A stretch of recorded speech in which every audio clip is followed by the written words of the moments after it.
अस्सलाम वालेकुम रहमतुल्लाहि व बरकातुहू।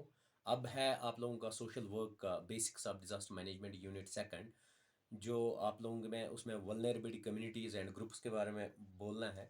उसके अलावा उसमें है women, children, disable persons, forest dwellers या जिनको ट्राइबल पीपल कहेंगे, या फिशरमैन कम्युनिटी, और जो वर्कर्स काम करते हैं इंडस्ट्रियल हजार्टस इंडस्ट्रीज़ में, उनके बारे में वन बाय वन मैं डिटेल में लिखूंगा, और उसमें मैं डिटेल में आप लोगों को समझाऊंगा कि वो मोर वल्नरेबल कैसे है as compare to other communities जो इनके इर्द गिर्द है। चाहे भोपाल गैस ट्रेजिडी हो, शेरनोबल हो, या न्यूक्लियर डिजास्टर हुआ, उसको मैं वन बाय वन स्लाइड अब एक्सप्लेन करूँगा।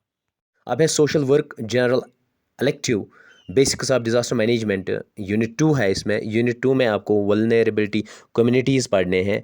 उसमें से सबसे पहले वुमेन है, उसके बाद चिल्ड्रन है, डिसेबल पर्सनस है, उसके बाद ओल्ड एज पीपल है, उसके बाद फिशरमैन है या ट्राइबल पीपल, और लास्ट में है आप लोगों के जो वर्कर्स है हैज़ार्डस इंडस्ट्रीज़ में काम करते हैं, उन पे आप लोगों को बोलना है कि how they are more vulnerable towards any disaster as compare to the other. अब देख लीजिए वल्नरेबिलिटी कम्युनिटीज़ और ग्रुप्स कौन कौन से हैं। अगर कोई भी डिज़ास्टर आता है, चंद सेक्शन सोसाइटी के ज़्यादा वल्नरेबल होते हैं as compare to other.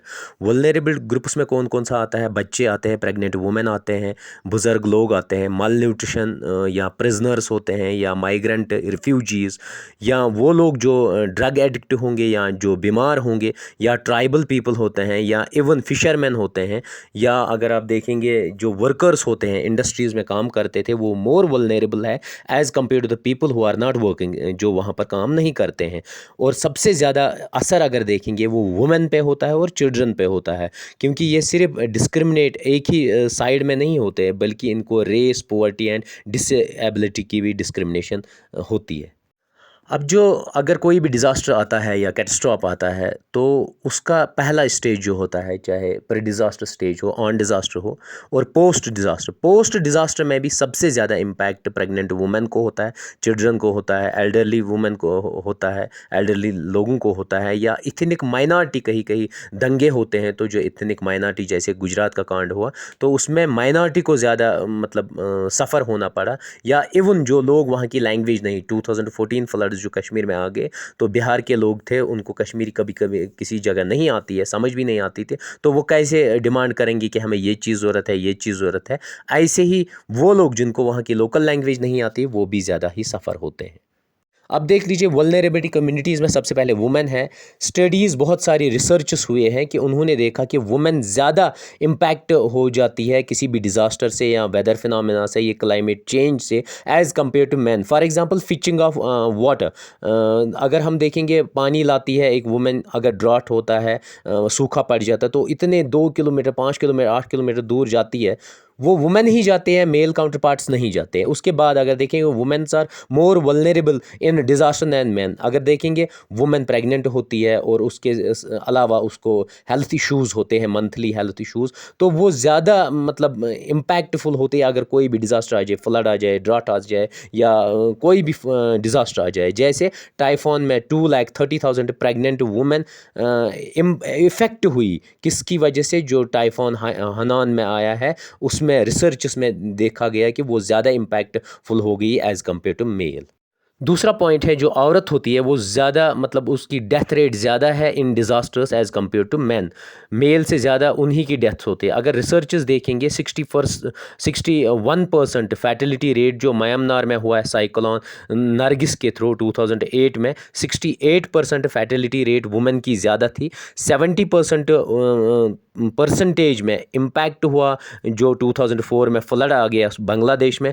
91% cyclone Gorkhe जो बांग्लादेश में 1991 में आ गया, उसमें वुमेन की डेथ हो गई 91% एज़ कम्पेयर टू मेल की डेथ हो गई सिर्फ 9%। ऐसे ही अगर देखेंगे जो सुनामी आ गया दिसंबर 2004 में, उसमें तमिलनाडु में 2406 वुमेन की डेथ हो गई, जबकि 1833 लोगों की जो मेल्स की डेथ हो गई। उसके अलावा अगर देखेंगे बहुत सारे गाँवों में वुमेन की डेथ हो गई एज़ कम्पेयर टू मेल की नहीं हुई। उसके अलावा जो इंटरवेंशंस होते हैं, टारगेट वुमेन होती है ज़्यादा किसी भी डिज़ास्टर से as compare to male. For example पानी की दिक्कत हो, या अगर आपने देखा होगा कश्मीर में कहीं जगह फ़ायर होता है, जब आग लग जाती है तो बहुत सारी औरतें कूद जाती है उस आग में, उनकी डेथ उसी से होते हैं क्योंकि वो ज़्यादा अटैच होती है अपने होम से। Good disaster risk reduction policies और प्रोग्राम्स होती है, वो ज़्यादा बेनिफिट किसको पहुँचाते हैं? मेल्स को। फॉर एग्ज़ाम्पल जब फ्लड्स आ गए 2014 में कश्मीर में, तो जितनी भी चेक्स मिली, जितना भी रेवेन्यू मिला लोगों को, वो मैक्सिमम उस वो किसके नाम था? एक मेल काउंटर के पार्ट के नाम, जबकि फीमेल के नाम ना प्रॉपर्टी होती है, ना वो चेक्स फीमेल के नाम था। इसका मतलब होता है डिज़ास्टर रिस्क रिडक्शन पॉलिसीज़ भी जो है या प्रोग्राम्स भी है, वो ज़्यादा सपोर्ट करते हैं फीमेल्स को as compare to males. Next है आपको वुमेन कैसे वल्नरेबल है फैक्टर्स डिज़ास्टर के। फॉर एग्ज़ाम्पल सबसे पहले इसमें डिज़ास्टर एजुकेशन आता है, कल्चरल इश्यूज़ आते हैं, प्रोटेक्शन मेजर्स आते हैं, इकोनॉमिक एंड फाइनेंशियल इश्यूज़ आते हैं, lack of access to health facilities women को ज़्यादा है as compare to male, lack of disaster risk reduction coordination, lack of disaster risk reduction management, या सेफ पानी ढूंढना हो तो वुमेन ही जाती है। अगर आप देखेंगे ड्राइविंग लाइसेंस ज़्यादा मेल के नाम है एज़ कम्पेयर टू फीमेल। अगर कोई भी डिज़ास्टर आता है, वुमेन नहीं भाग सकती क्योंकि वो व्हीकल चलाना नहीं जानती है, व्हीकल को ला नहीं सकती है, पानी नहीं ला सकती है एज़ कम्पेयर टू मेल वो कर सकता है। अब देख लीजिए फैक्टर्स कौन से हैं, कौन कौन से काजेज़ है जिससे वुमेन ज़्यादा वल्नरेबल है as compare to male. Poverty ज़्यादा फीमेल होती है क्योंकि प्रॉपर्टी वुमेन के नाम नहीं होती है, लिमिटेड एजुकेशन होती है वुमेन की, चाइल्ड बियरिंग कैपेसिटी होती है वुमेन में कि वो बच्चे को जन्म देती है, इससे वो उससे अटैच रहती है, बाउंड रहती है।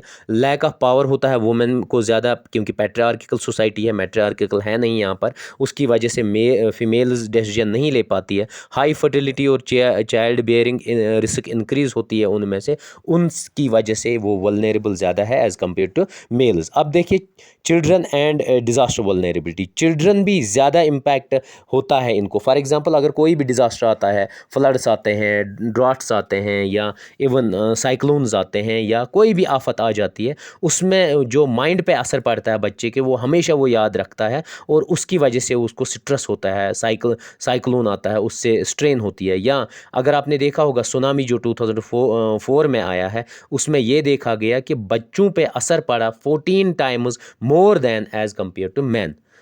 अब उसके अलावा अगर आप देखेंगे चिल्ड्रंस की जो रिएक्शन होती है टुवर्ड्स एनी डिज़ास्टर, उसमें हाई एक्सपोज होते हैं वो क्योंकि उनको इंजरी भी लगती है और उनको एक डर होता है कि अगर हम कहीं भी डिसलोकेट हो जाएंगे, उनको होम सिकनेस होती है और वो नहीं होना चाहते हैं डिसलोकेट, और उनमें फ़िज़िकल डिस्ट्रैक्शन ज़्यादा होता है, साइकोलॉजिकल डिस्ट्रैक्शन ज़्यादा होता है एज़ कम्पेयर टू मेल्स जो एल्डर मेल्स होते हैं। उसके बाद चिल्ड्रन जो होते हैं उनको पोस्ट ट्रामेटिक स्ट्रेस डिसऑर्डर होता है, PTSD होता है उनको, और एग्रेसिवनेस वो दिखाते हैं, फियर दिखाते हैं, डर एंग्जाइटी दिखाते हैं, या उनको ज़्यादा स्ट्रेस और स्ट्रेन होती है एज़ कम्पेयर टू बाकी, और उनको अपने मदर से मतलब अलग होने का दुख होता है। कोई भी डिज़ास्टर आता है, डिसलोकेशन होती है, और उनको अटैचमेंट होता है अपनी चीज़ों से, जितने भी उनकी बिलोंगिंग्स होते हैं अपने कमरे में, उनको उससे डिटैच होने का बहुत दुख होता है साइकोलॉजिकली, वो उनको स्ट्रेस फिर फेस करना पड़ता है। नेक्स्ट है डिसेबल पर्सनस और वल्नरेबिलिटी। अगर हम कॉमन एक्सपीरियंस देखेंगे जितने भी disable persons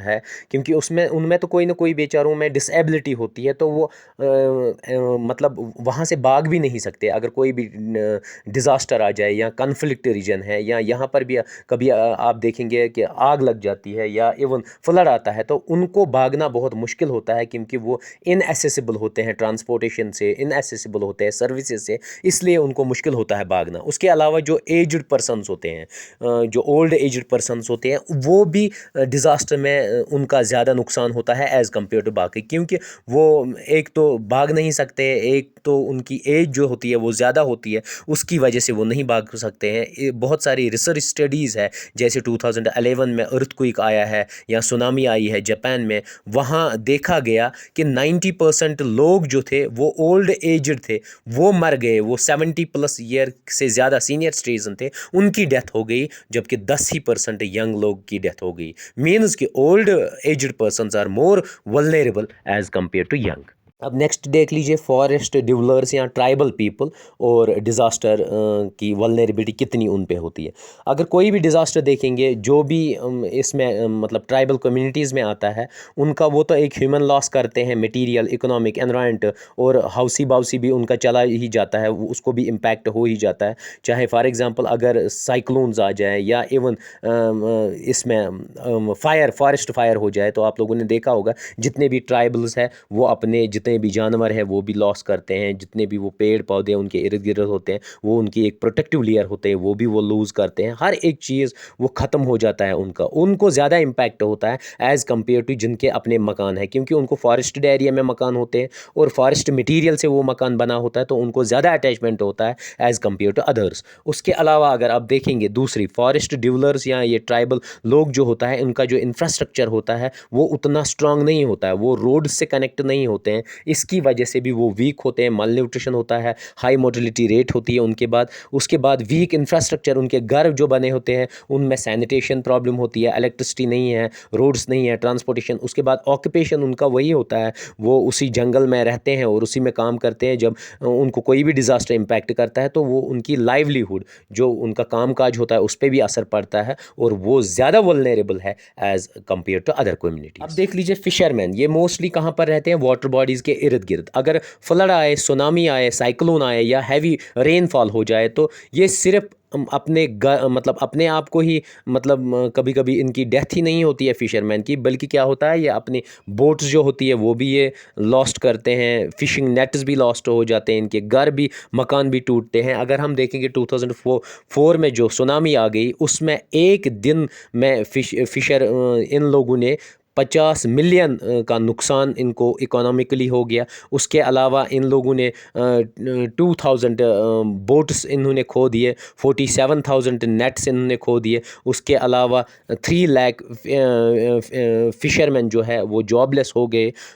means major loss इनको भी होता है। ये वर्कर्स जो हैज़ार्डस इंडस्ट्रीज़ में काम करते हैं वो ज़्यादा वल्नरेबल होते हैं किसी भी डिज़ास्टर से एज़ कम्पेयर टू अदर, चाहे वो केमिकल इंडस्ट्री में काम करेंगे, न्यूक्लियर इंडस्ट्री में काम करें या कोई भी। अगर आप लोगों ने देखा होगा भोपाल गैस ट्रेजेडी में सबसे ज़्यादा वर्कर्स ही वहाँ उनकी डेथ हो गई। उसके अलावा उनको ट्रामा होता है, साइकोलॉजिकल टेंशन होती है, उसमें ह्यूज कैजुअल्टीज़ भी होता है और वो अपना जॉब भी खो देते हैं कभी कभी। अगर आप लोगों ने देखा होगा शर्नोबल हो या इवन यूक्रेन में हो या चाहे जापान में हो जहाँ पर न्यूक्लियर ट्रेजेडी हो गई, या भोपाल में, वहाँ पर लेबर्स की डेथ हुई है।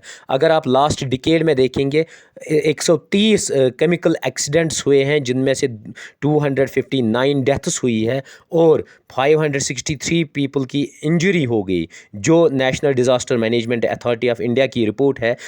रिसेंटली आपने देखा होगा 2022 में Sachin Gujarat industrial development corporation Surat में 6 जनवरी 2022 को मतलब हैज़ार्डस केमिकल लीक हुआ है। उसकी वजह से क्या हो गया, जितने भी वर्कर्स थे उन्होंने उनमें से 6 लोगों की डेथ हो गई और 20 लोगों को हॉस्पिटल ले जाना पड़ा। मीन ज़्यादा इम्पैक्ट उन्हीं लोगों को पड़ता है अगर लीकेज हो जाए कहीं, जो वहाँ काम करते हैं और जो वहाँ काम काज करते हैं। चाहे आप किसी भी केमिकल डिज़ास्टर की बात ले ले, भोपाल गैस ट्रेजेडी की बात ले ले, या न्यूक्लियर डिज़ास्टर जैसे शर्नोबल है, 3 माइल्स आइलैंड है, उनकी बात ले ले, वहाँ पर भी ज़्यादा तकलीफ़ किसको होती है, वहाँ के वर्कर और एम्प्लॉयज़ को।